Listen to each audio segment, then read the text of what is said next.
Hey y'all, how you doing today? So today I wanted to take a little bit of time and talk to y'all about the common and kind of classic mistakes that suppliers make when they are selling to e-commerce retailers, and kind of how to readjust some of their expectations and kind of get your mind right, so that you'll be, in a good place to work with the retailers.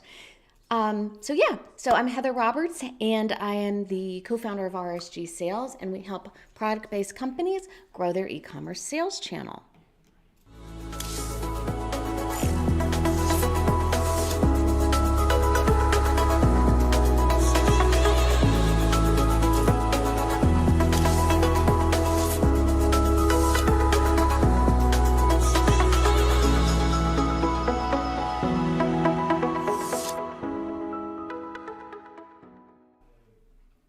Okay, so like I said, I'm Heather Roberts, and I help product based businesses grow on their e commerce sales channel. So, whether that is like a Wayfair or that is you're smaller and you want to sell on Etsy, anything in between, we can give you a kind of helping hand with that and help you put yourself on the path to success. Also, if you are currently watching this, maybe on YouTube, and you have not yet subscribed to our channel, please do so. Or if you're watching this somewhere else, zip on over to YouTube and subscribe to our channel. I personally would really appreciate it. Okay, so let's jump right on in today. Classic mistakes. What are they? How do we handle them? And why are they kind of driving us bonkers?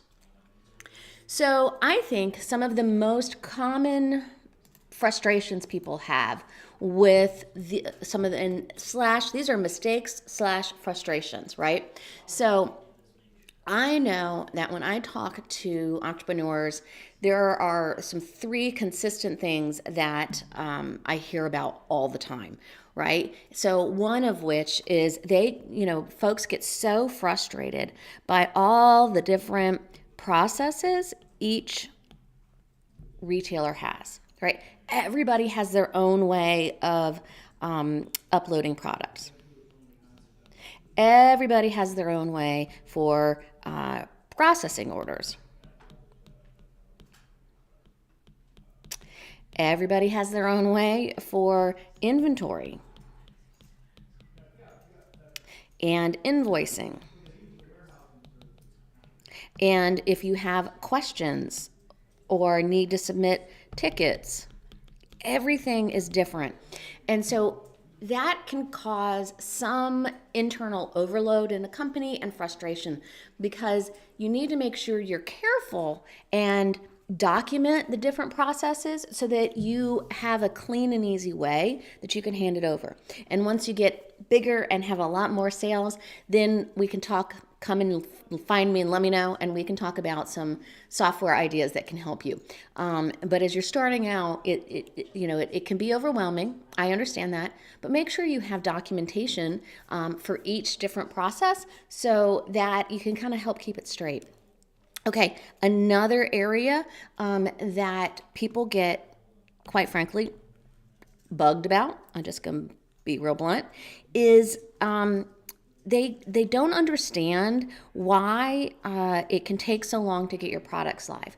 So let's say, and it's not like that with a marketplace. If you're working with marketplaces like, an Etsy or an Amazon, Walmart, those kind of places, it doesn't have the same problem. But if you work with like a Wayfair or an Overstock, Home Depot, Lowe's, Macy's, Bed Bath, any of those direct supplier relationships, it does take longer to get product live. And you kind of can feel like you don't make progress. But I want you to look at this. I'm going to flip that on you and have you look at this a little bit different. So this is really, it's more about a journey. It's more of a journey. And you need to look at it as such. Because from the time you have your concept, you don't just have your idea and have product there, right, in 3 minutes, right? No, it takes time. You have to have your concept. It has to be created. It has to be, you have samples and delivered and all of that. So just remember that this is a timeline. and it takes a while. So you have your concept, and then you actually have, product that is here. And then you've got all your DIMs and your spec information and all of that. And it takes time. It can take somebody, a good 2 weeks just to gather spec information, not including images. So if you think about, look how long it takes to get from here to there. And you haven't even uploaded the product yet, right? So then you go and you fill out the Excel sheet and you upload the product and it gets in the hands of the internet retailer. Remember, just like it took you from, here to here to get it uploaded, they have their own processes. And they want to make sure that, the merchandising and the bullet points and the product title and all of those things and the shoppability and all of those things are spot on. So they have their own QC process to check that out. So yeah, it can take some time, but most often from the time you submit here to live here is really, with a lot of them, only a 2 to 3 week time frame. Now, there are the exceptions like the Home Depots and Lowe's and so forth that do have a much longer time. But, it took you a long time too. So just keep it in perspective that this is a marathon, not a sprint. Okay. And then the last thing that this is a personal, this personally drives me bonkers when suppliers, get all upset about this. Selling online is not a quick thing. It is not a get-rich scheme. For, I'm going to say, 99% of the people out there, it takes time. The saying, Rome wasn't built in a day. Well, it's the same thing. And I like to look at online sales more like climbing a flight of stairs. You can, maybe take a giant leap and get from here to here, but most of us are going to fall flat on our face if we do that. Right? There's that odd person out there that's uber athletic and they can skip all those steps and, there they are at the top of the flight. But if any of y'all are like me, that is not happening. Instead, what happens is, I have to go up the stairs one step at a time. There's no shortcuts. There's no way around. It is one step at a time. That is exactly what your online sales are like. It starts with, you get 1 to 3 orders, and then all of a sudden, in a day, right? Or in a week. Let's just say it's a week. And then all of a sudden you're like, hey, I'm getting 10. And then you gain a little more momentum and you're getting, like 15 to 20. And then you're like, wow, 25. All of a sudden you jump up and maybe you're getting 40. And then you go up to 60. And then 80 and 100. You get what I mean? This is a building process. It is not a get rich quick thing. It takes time. Okay, so that's, those are the most common ways that I see people make mistakes because they are unrealistic with some of their expectations. Another, I think, another way to remind ourselves is that, they're not really, unicorns don't really exist. So let's go about the processes and, follow the rules of the game, which leads me into, some of the things that I commonly hear people say. They're like, hey, I want easy street. I want this to be easy peasy. This, I do believe, is a legitimate thing that they would want, is they want that old person to talk to. I agree. It would be nice to have a person to talk to. When you work with us, then you do have people who can help you, And the other thing is they're like, well, I don't get it. Why am I not instantaneously rich? It takes time. So let's just keep this all in perspective, right? So the first thing I always remind people is you have to think about the rules of engagement to work with a given retailer. And what I mean specifically is each person has their own way of doing business, right? Each company has their own rules, their own lead time expectations, heck, their own product spec expectations, image expectations, pricing expectations, all of that.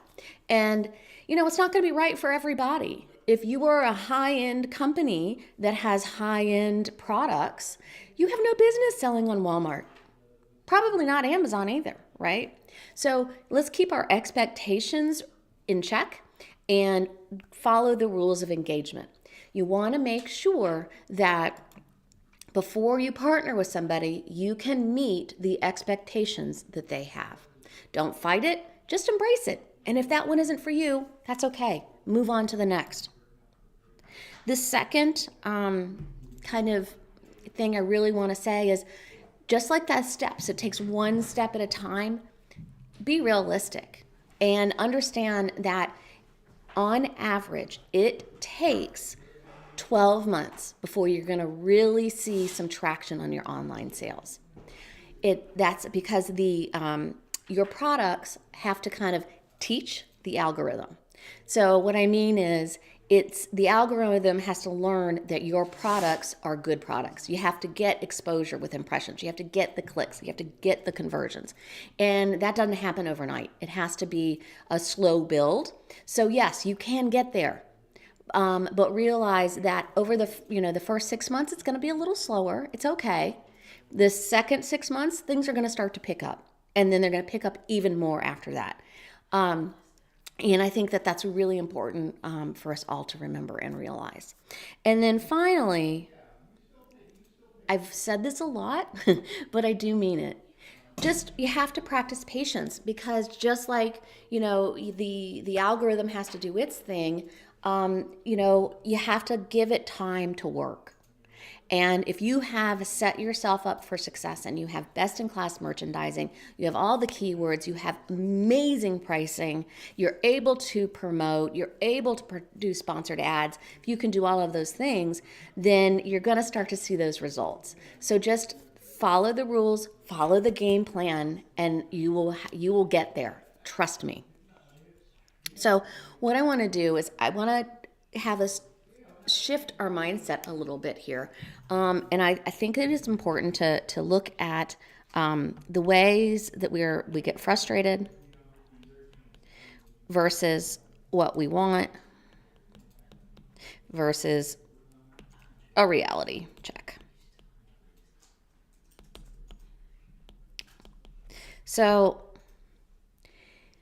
we need to understand that we need to document the processes and go slowly. It doesn't, you need to slow down a little bit so that you don't get overwhelmed, because that's the other thing. Really, it's not that you are mad that there's so many different processes. It's that you feel overwhelmed, and we need to get out of that overwhelm. From that, you're like, well, I really just want it to be simple. Well, yeah, you're right. You do. You want some simplicity here. But here's the other thing. What you really, really want is you want to not have that overwhelm. You want to feel in control. Right? And so much of this can feel out of your control. So we got to turn it around and say, okay, I can't do everything at once. So let me prioritize the important accounts, and then I'll be able to work through that, right? Don't make the mistake of trying to do everything with every account. And actually, in our programs, we do not teach that. We actually discourage that. We instead believe that it is best that you pick one or two accounts that you are most aligned with and start with those. When you're able to do that, then you're setting yourself up for some real success, and that you're not going to feel overwhelmed. You're going to have control of your sales channel. So that's like looking at things just a little bit differently. You can't have everything all at once. Also, I think it's real important to make sure that you start with the best foot forward. And what I mean by that is you want to make sure that the things that you can control and don't get frustrated about, like how long it takes to get product live or the speed of which you're getting orders. If you actually start and put your best foot forward, then you will realize that the rest of this will be so much simpler. And I mean best foot forward. I mean make sure you've got your images. Don't try and go live and you have you don't have a silhouette image. You can't do that. They're not going to let you. So you want to make sure you've got your images. You can't try and upload product if you don't have the dimensions or the materials or the shipping dimensions. Get your information on point, and then you can start the process, right? So you need to always make sure that you've got your best foot forward, because when you do that, you are going to have things feel easy. You're going to feel in control. You're going to feel like you know what you're doing. If you're always running around like that chicken with your head cut off, where are you going to be? So let's put your best foot forward, get all your information on the front end so that you can make it easier on yourself when it comes time to implement, right? That's what we really, really want. The reality check version of this, guys, is, I'm going to move my head, is that when you do this, you are actually putting yourself in a good position. You've got your good pricing. You've got all the things that you need. So then you can really, make sure that you are totally aligned. And this time you're aligned in processes and business values and systems. Okay? So just make sure you're putting yourself in that best foot forward category. Last but not least, it takes a bit of time. So let's just remember that, and that we give ourselves a little bit of grace. And as long as we're seeing slow and steady progress, then you're really doing it right. When you're seeing you go from 1, 2 to 10 to 20, 30, so forth and so on. That's how you know you're really doing it right. And when you start getting a little bit of traction with those accounts that you originally aligned with, then move on to that second group. And then you can expand from there. All right, y'all. I do have a little PDF that may help some of y'all. I call it the simplicity technique. It's how to make sure you've pared down everything and that you're doing things as easy as possible, because nobody likes, at least I don't like a whole lot of complicated systems in my company. I like to make it as easy as possible because that's the best way to do it. That's the most cost effective. So if you are interested in that, just comment below, and I will make sure that we get you a copy of that to see if that can help you. I think that's it for today. So I hope you found this was helpful. If you have any questions, as always, just comment below. Otherwise, I will see y'all next week. All right, bye.